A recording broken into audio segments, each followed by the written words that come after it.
Welcome, friends, to our next Bhagavad Gita lesson. Let's settle in with a slow, deep breath.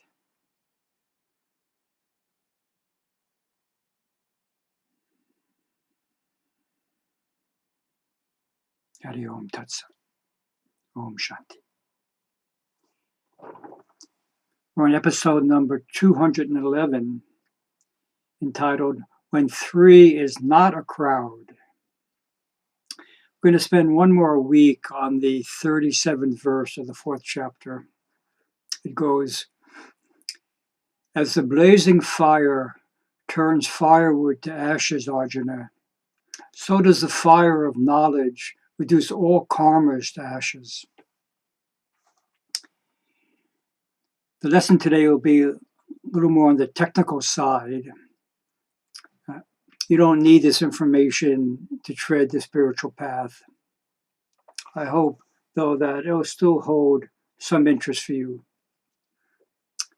Last week we spoke about the three classifications of karma. There's some disagreement among the Gita commentators and the wise yogis about what Sri Krishna includes when he says that all karmas are burnt to ashes.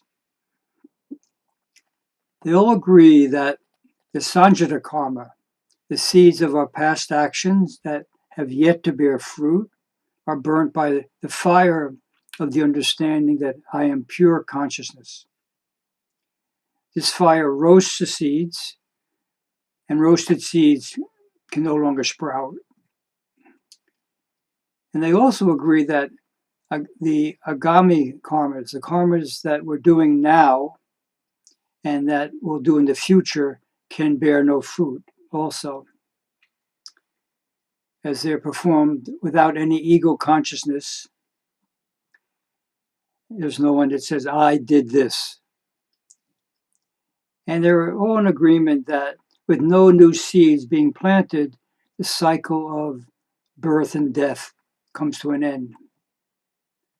But there is some controversy over prarabdha karma, those repercussions that are already starting to bear fruit. The body lasts as long as the momentum of the prarabdha remains.